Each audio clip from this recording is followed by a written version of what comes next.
Hello everyone, welcome to GATE academy. Question number 54 है, set number A है, electronics से network theory के questions मैं ले रहा हूँ। जस्ट आपको ध्यान से देखना है, आपको अटेम्प्ट करना है।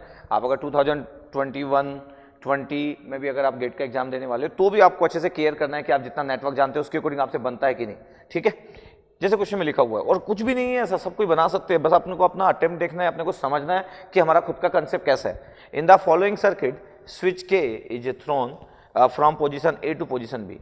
तो अपन स्विच के को एक पोजीशन से दूसरे पोजीशन पे थ्रू कर रहे हैं, ए से बी पे, ठीक है। At time t equal to 0 the current having previously reached its study state. ये फिगर 5 वोल्ट का डीसी सोर्स लगा है, ए से बी पे आपके पास स्विच आ रहा है। पहले आपके पास जब ए पे था तो 5 ओम और 2 हेनरी से कनेक्टेड था, जब बी पे आ गया आपके पास तो स्विच 5 ओम से भी कनेक्टेड हो गया। The current I of T after switching will be. तो current I of T mention भी होगा फिगर में, the current I of T. तो इस फिगर में current I of T mention नहीं था, तो आईएएस के क्वेश्चंस में, आईएएस का जो मेरे पास क्वेश्चन है, the current having previously reaches steady state the current I of T after switching will B. देखो अब करंट भी नहीं बना है, मतलब आईएएस वाले लोग मिस करते हैं, वो मेरे को लगा कि बनाए होंगे, तो आप देखो कि इसमें करंट नहीं बना। लेकिन आपको बिल्कुल अच्छे फॉर्म में पता होना चाहिए, मतलब कि करंट क्या पूछा होगा, तो हमको क्लियर रहना चाहिए कि करंट यही पूछा होगा, ये करंट बनाओ चाहे यह करंट बताओ। एक ही सर्किट रहेगा तो करंट ये पूछा, बना नहीं था फिगर में बट मैं बना लिया। मतलब अगर किसी को बहुत अच्छे से आता है, क्लियर है कंसेप्ट, तो वो बहुत कंफर्टेबल रहता है चीज़ों के साथ, उसको इतना टेंशन नहीं होता है कि आई ऑफ टी नहीं बना है तो आई ऑफ टी कहाँ होगा, मतलब जिसको अच्छा आइडिया रहता है। वैसे तो होना चाहिए, एक गुड क्वेश्चन तो ये बोलता है कि कोई भी चीज़ मिस नहीं होना चाहिए, तो गेट में चांसेस कम होते हैं ऐसे मिस्टेक के, ऐसे मिस होने के। आईएएस में तो बहुत कॉमन है, इस टाइप की चीज़ें मिलेगा आपको, बहुत बार मिलेगा, ठीक है। आई ऑफ टी इस क्वेश्चन को देखने के कई बार मेरे जो पुराने स्टूडेंट्स हैं उनको लग रहा होगा कि अच्छा तो क्वेश्चन देखा वाला है, ये तो सर इसी से स्टार्ट करते हैं। मैं जब ट्रांजिएंट पढ़ाना चालू करता हूँ अपनी क्लासरूम में तो इसी ऐसे ही क्वेश्चन से स्टार्ट करता हूँ, एक्जैक्टली यही स्ट्रक्चर से स्टार्ट करता हूँ।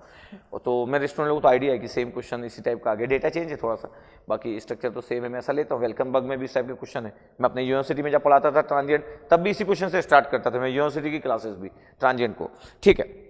अब बात ये हो रही है कि आपको आई ऑफ टी की वैल्यू फाइंड आउट करना है आफ्टर स्विचिंग। तो टी इक्वल टू 0 पे स्विच जो के है वो ए से बी पे मूव हो रहा है, तो इसका मतलब ये हुआ कि आई ऑफ टी की वैल्यू अगर मेरे को फाइंड आउट करना है तो एक फर्स्ट ऑर्डर आरएल नेटवर्क है, दिख रहा है आपके पास, एक इंडक्टेंस 2 रेजिस्टेंस।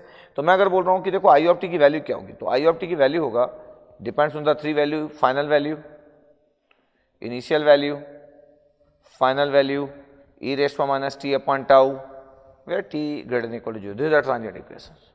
उस ट्रांजिएंट इक्वेशन में क्या हो रहा है, स्विच जो है वो t इक्वल टू 0 पे स्विच आपके पास ए से बी पे अगर आ रहा है तो ट्रांजिएंट का फिगर क्या होगा, ट्रांजिएंट का फिगर होगा ये 5, ये 5 ए से बी पे आ गया ना, और ये इंडक्टेंस 2 हेनरी। तो एक सीरीज आरएल नेटवर्क है, 2 हेनरी, 5 ओम और ये 5 ओम, ये इतना हमको दिख रहा है।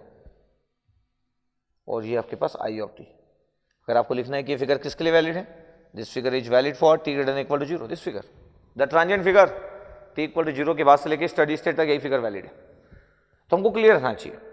तो t greater than equal to 0 के बाद यही फिगर वैलिड है। इसका मतलब है कि अगर मेरे को कोई बोले कि 0 प्लस से वैल्यू निकालो तो फिर मेरे को पता होना चाहिए कि 0 माइनस पे, क्योंकि इंडक्टर की property I0 plus equal to I0 minus, I0 plus equal to I0 minus. इसका मतलब है मैं अभी से 0 प्लस की वैल्यू नहीं निकाल सकता, क्योंकि मेरे को 0 माइनस की वैल्यू नहीं पता है। पता कर लेंगे अलग बात है, 0 माइनस की वैल्यू नहीं पता मेरे को, तो 0 माइनस के लिए मेरे को पास्ट में जाना पड़ेगा। हाँ, लेकिन मैं इस फिगर से फाइनल वैल्यू जरूर निकाल सकता हूँ कि अगर मेरे को आई इनफाइनाइट निकालना तो स्टडी स्टेट पे इंडक्टेंस शॉर्ट सर्किट होता है। अब स्टडी स्टेट पे इंडक्टेंस देखो शॉर्ट सर्किट हो गया, देखो शॉर्ट सर्किट हो गया, दिस वन, ये शॉर्ट सर्किट। वैसे भी ये सोर्स फ्री नेटवर्क था, क्यों, क्योंकि इसमें कोई सोर्स है ही नहीं ट्रांजिएंट की फिगर में, ये शॉर्ट सर्किट हो गया। अगर मैं किसी को बोलूँ कि देखो ये फिगर तो टी इक्वल टू इनफाइनाइट पे है, बताओ करंट कितना होगा, तो कोई वोल्टेज ही नहीं है इस फिगर में, तो आई इनफाइनाइट की value 0 ampere, i infinite is equal to the 0। तो स्टडी स्टेट पे inductance will be short circuit, तो कोई सोर्स ही नहीं है, और इंडक्टेंस शॉर्ट सर्किट हो गया था infinite equal to 0। This is the figure. तो जिनको बहुत आता है उनको जरूरत नहीं पड़ती, उनको तो दिख जाता फटाफट।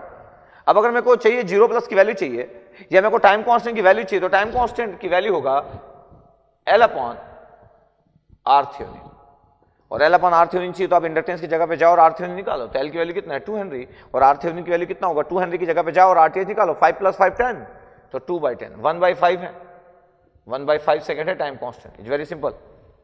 RTh की वैल्यू 2 हेनरी को हटाओ, 2 हेनरी पे जाके खड़े हो जाओ और यहां से देखो कि थ्योनिन रेजिस्टेंस कितना है फ्रॉम द इंडक्टेंस, इंडक्टेंस की जगह पे जाके, तो आपको दिखेगा 5 और 5 10 सीरीज 10 हो, तो 2/10 1/5 सेकेंड। अब अगर मेरे को I0 माइनस की वैल्यू चाहिए तो फिर मेरे को देखना पड़ेगा कि 0 माइनस का फिगर क्या था, तो t इक्वल टू 0 माइनस। अब आपको पता है कि जो 0 माइनस होता है वो by default by default study state पे होता है, क्योंकि जीरो माइनस पे तो कोई लिमिट होता नहीं कि कितने देर के लिए रखा था। तो t equal to zero minus represent always study state. अगर मेरे पूरे वीडियोस आप देखते हो, मेरे ट्रांजिएंट के पूरे वीडियोस देखे हो, पूरा फॉलो किए हो, तो मेरे को नहीं लगता आपको कोई डाउट आना चाहिए। अगर मेरे ट्रांजिएंट की वीडियो को जाकर देखोगे तो आपको दिखेगा कि आपको पूरा का पूरा चीज क्लियर होगा, तो आपको अच्छे वहां में आइडिया रहेगा। ठीक है, तो मैं बोल रहा हूं कि t equal to zero minus पे फिगर कितना होगा। T equal to zero minus पे जो स्विच था वो ए पे था, जहां पे वोल्टेज 5 वोल्ट कनेक्टेड था, ये ऐसा ए पे था, बी पे कनेक्टेड नहीं था, तो 5। और ये इंडक्टेंस जो होगा शॉर्ट सर्किट होगा, क्योंकि जीरो माइनस पे सर्किट बिहेव करता है स्टडी स्टेट के समान। ये 5 ओम, ये जो करंट फ्लो हो रहा है ये आई जीरो माइनस, ये जो फिगर है ये जीरो माइनस पे, ये तो आना चाहिए आपको। वेरी सिंपल, कुछ भी टफ नहीं है इसमें। टफ तब होता है जब आप इंजॉय नहीं करते, टेक्निकल इंजॉय नहीं करते, सोचते हो इतना सारा क्या सोचना है, तब टफ होता है, अदरवाइज तो कुछ भी टफ नहीं है। तो जीरो माइनस पे फिगर हमारा जो स्विच है वो ए वाले पॉइंट पे है, और स्विच अगर ए वाले पॉइंट पे है तो फिर बहुत इजीली आप देख सकते हो कि स्विच अगर ए वाले पॉइंट पे है, t equal to zero minus पे फिगर है, केवीएल अगर लगा रहा हूं तो 5/5 हो गया, तो आई जीरो माइनस की वैल्यू आ गया 5 डिवाइड बाई 5 ओम 1 एम्पियर। और from the property of inductor i zero plus is equal to the i zero minus, इसका मतलब answer is 1 ampere, t equal to zero plus. और अगर मैं बोल रहा हूं कि ट्रांजिएंट की इक्वेशन में पुट करो तो फाइनल वैल्यू 0 था, इनिशियल वैल्यू 1 है, फाइनल वैल्यू 0 था, ई रेस्ट पर minus t upon tau, tau की वैल्यू है 1/5, और ये इनिशियल वैल्यू 1 है, तो ई रेस्ट पर माइनस 5t एम्पियर आ गया, ये ई रेस्ट पर माइनस 5t, तो ई रेस्ट पर माइनस 5t आंसर, एडी आंसर, दिस एडी आंसर, कोई भी प्रॉब्लम नहीं है। तो ये सब क्वेश्चन में कुछ भी नहीं रहता है, बस इतना है कि आपको आता है कि नहीं आता। मैं तो इतना टाइम इसलिए ले रहा हूं कि आपको फिर आपको कंसेप्ट क्लियर हो, नहीं तो अदरवाइज तो 10-15 सेकंड के क्वेश्चन है। जैसे कि मेरे को टाइम कांस्टेंट के बारे में सोचने की जरूरत नहीं है, सभी का टाइम कांस्टेंट 1/5 सेकंड है, चारों ऑप्शन का टाइम कांस्टेंट 1/5 सेकंड है।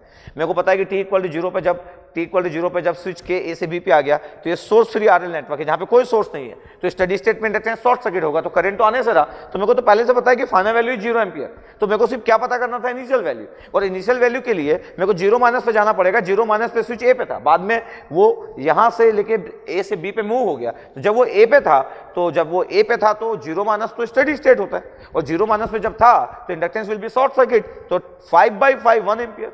तो अगर कोई बहुत अच्छे से जानता होगा तो उसको तो क्वेश्चन देखने के बाद ही समझ आ गया होगा, अच्छा इनिशियल करंट तो 5/5 है, 1 एम्पियर, उसको तो दिख गया होगा कि अच्छा है तो 1 एम्पियर इनिशियल करंट, और फाइनल करंट तो होगा नहीं क्योंकि सोर्स फ्री आरएल नेटवर्क है ट्रांजिएंट में, और टाइम कांस्टेंट सभी को दिख रहा था कि 1/5 सेकंड है। तो अगर किसी को बहुत अच्छा आइडिया है तो सिर्फ वो क्वेश्चन को देखेगा और 10-20 सेकंड तक देखेगा, उसके बाद बोलेगा डी आंसर है।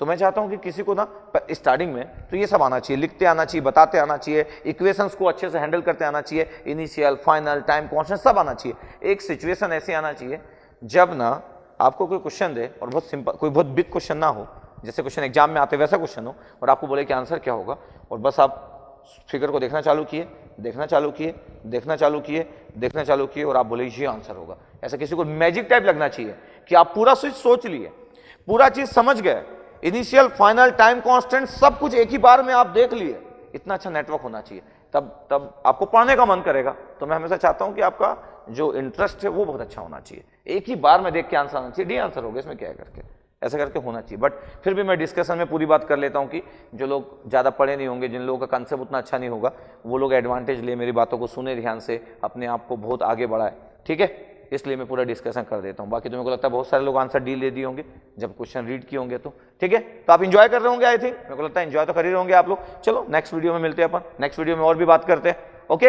Okay, thank you.